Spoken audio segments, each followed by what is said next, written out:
word na to o words ay challenge sa Korte Suprema, no?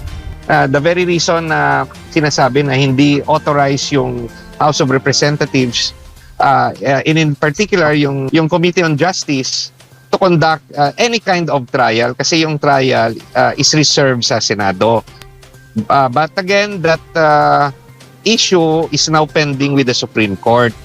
At hindi natin alam, anytime pwedeng pumasok yung Korte Suprema at sasabihin na mali yung ginawa ng House of Representatives, at anytime pwedeng ipatigil ang impeachment case dito sa Senado. Ito ang balita ngayon. Trending at pinag-uusapan ngayon sa mundo ng social media. Ang tiumano'y balita. Ito ang mga balitang mahalagang malaman ng taong bayan. Mga detalyeng madalas ay hindi nabibigyang pansin sa mga tradisyonal na ulat mula sa palasyo, kamara, senado at maging sa publiko.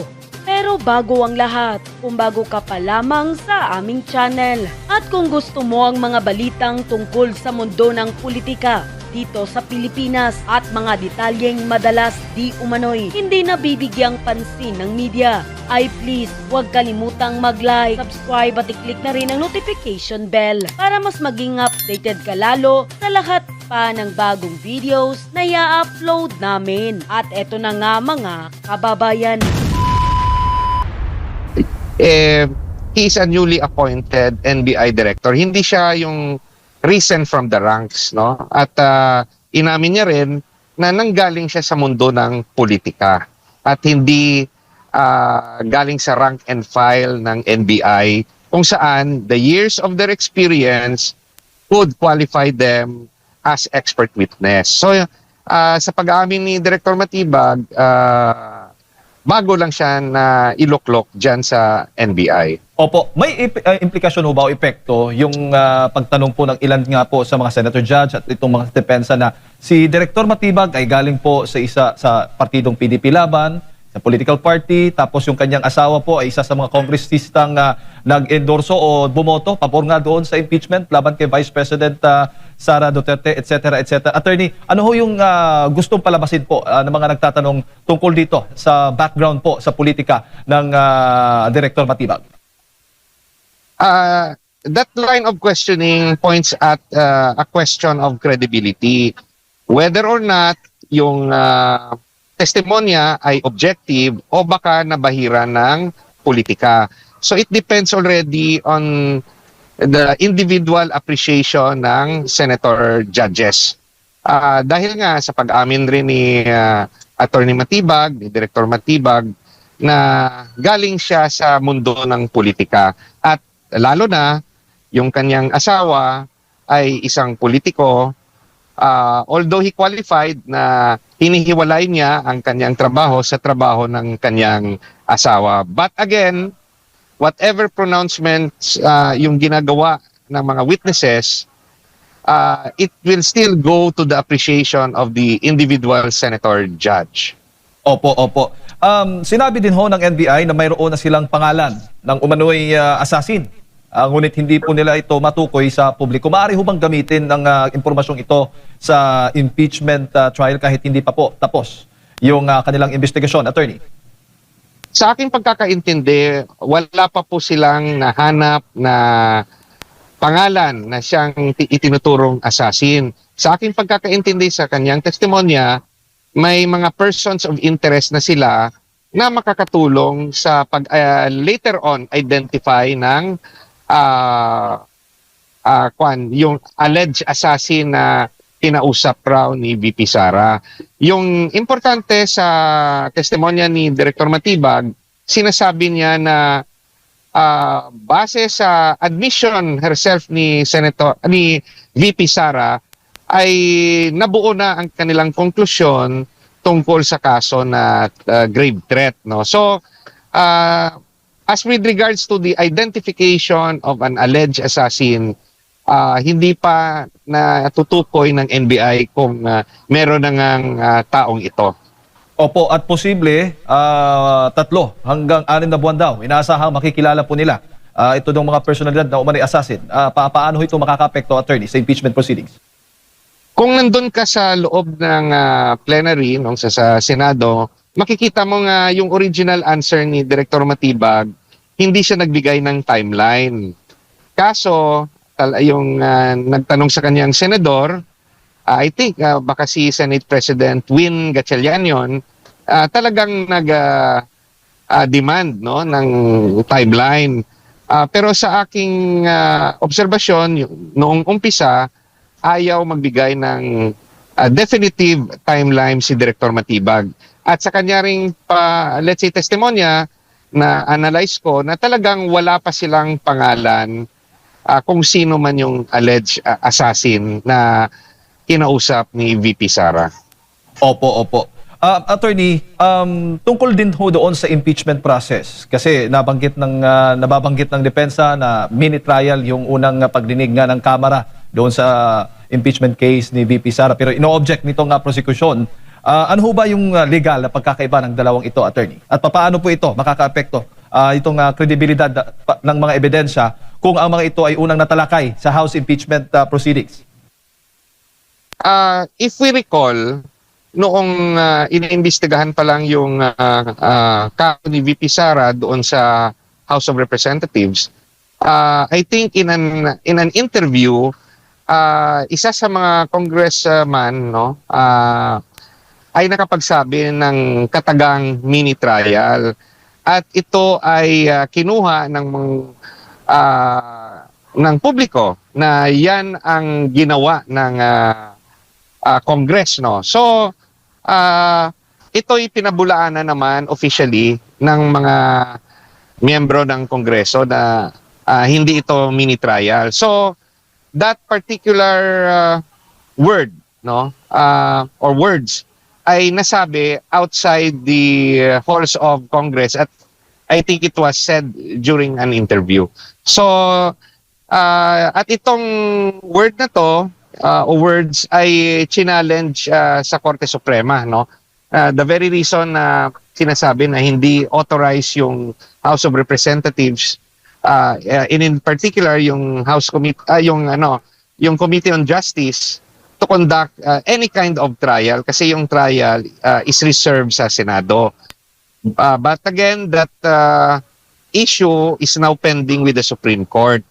At hindi natin alam, anytime pwedeng pumasok yung Korte Suprema at sasabihin na mali yung ginawa ng House of Representatives at anytime pwedeng ipatigil ang impeachment case dito sa Senado. Doon sa trial, alin ho sa dalawa ang nakakuha ng mas malaking momentum? Yung prosecution ho ba o itong depensa? At kung at dagdag ko lang, may sapat na bang ebidensya o mga ebidensya na naipresenta dito sa Article 4? O kailangan pa ba ng prosecution ng matitibay na testigo o ebidensya para po patunayan itong artikulo ito? I think the prosecution will be resting their case after the testimony of Director Matibag. I think tapos na yung kanilang presentasyon ng kanilang witnesses and it will be the turn of the defense, no. So far yung sa aking assessment patas, no. Patas yung magkadalawang panig, no. At depende na yon sa individual judges how to appreciate it kasi yung presentasyon ng witnesses ng prosecution, they presented the stand of the NBI at yung sarili nilang interpretasyon. But the judges will have to determine na granting there is or there was grave threat that happened, will this constitute as a high crime? And will this constitute as betrayal of public trust? Kasi yung penalty naman ng grave threat sa criminal law ay mababa. At baka intindihin rin ito ng judges na pag sinabi mong high crime, yung penalty dapat mataas, nga reclusion perpetua o life imprisonment. It depends on their appreciation, magkakaiba silang lahat. Now, antayin natin kung paano naman yung depensa ng defense team ni VP Sara at kung sino rin yung kanilang mga witnesses to prove, no, na mali yung naging interpretasyon ng prosecution. Attorney Mayong Aga, si Admar po ito. Kung pagbabatayan po yung nakalipas na 3 witness na pawang mga taga-NBI, makikita niyo po ba dito yung kalidad ng kanilang pag-iimbestiga? Lalo na humarap sa nakalipas na 2 trial, ang mismong pinuno ng NBI na maraming question doon sa doon sa kanilang pag-iimbestiga. Hindi po ba ito makakasira sa kanilang kredibilidad bilang lead agency, pangunahing ahensya ng gobyerno na nag-iimbestiga po sa iba't ibang klase po ng krimen, attorney? Sa personal kong opinion, the NBI could have done better. They missed to interview President Marcos, the First Lady, and House Speaker Romualdez. Paano nila masabi na grave threat was committed, which sa impeachment they use as a ground to interpret na high crime yon at betrayal of public trust para ground for the impeachment of the Vice President? Paano nila mabigay yung ganyang konklusyon? Hindi pa naman nila nakakausap ng personal yung mga alleged victims. Malay natin, sagutin ng mga biktima na nagkaayos na sila. O sabihin ng mga biktima na iba yung interpretasyon nila at parang joke lang sa kanila at sa kanilang pananaw, hindi sila natakot. So, the NBI cannot conclude, or give a 100% conclusion dahil nakulang yung kanilang investigasyon sa aspeto na yon.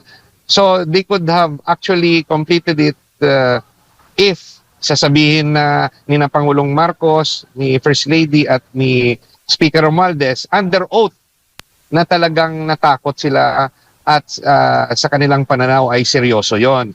But still, they have to overcome the interpretation of each judge as to whether if grave threat was committed,